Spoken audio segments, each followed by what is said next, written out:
இணைந்து ஜெபிப்போம். ஆண்டவரே இயேசுவே, தெய்வங்களுக்கெல்லாம் இறைவனே, உம்மை துதிக்கின்றேன். தூயவர் குழுவில் அஞ்சுதற்குரிய தெய்வமே, உம்மை வணங்குகின்றேன். தலைமுறை தலைமுறையாக உமது நீதியின் புயத்தால் தாங்கி வழிநடத்துபவரே, நன்றி கூறுகின்றேன். என் முன்பாக உமது குடும்பமும் உனது அரசும் என்றும் உறுதியாயிருக்கும், உனது அரியணை என்றுமே நிலைத்திருக்கும் என்று இன்று இறைவார்த்தையின் மூலமாக மிகப்பெரிய ஆசீர்வாதத்தை வாக்கு தந்ததற்காக நன்றி கூறுகின்றேன். நான் செய்த பாவங்களின் பொருட்டு துன்பங்கள் என்னை சூழ்ந்த வேளையில் நான் பாவத்தை உணராதவனாக, மன்னிப்பு கேட்காதவனாக, உம்மை வெறுத்து மறுதலித்த சந்தர்ப்பங்களை நினைத்து மன்னிப்பு கேட்கிறேன்.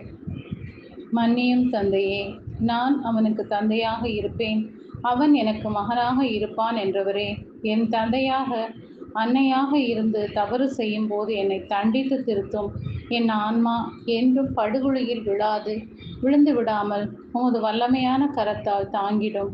ஆண்டவரே இயேசுவே, இன்றைய நாளில் என்னை ஆசீர்வதியும், என் குடும்பத்தை ஆசீர்வதியும்.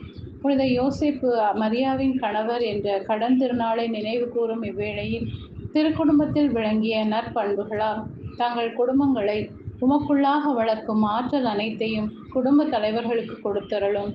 ஆண்டவரே இயேசுவே, உமது முகத்தின் ஒளியில் நான் நடந்திடவும், உமது நாமத்தில் என் குடும்பம் களிகூறவும், தீய கட்டுகள் உடைக்கப்பட்டு நல் விடுதலையை என் வாழ்வில் கண்டிடவும் அருள் தர வேண்டுமென்று இயேசுவின் நாமத்தில் ஜெபிக்கிறேன். ஆமென்.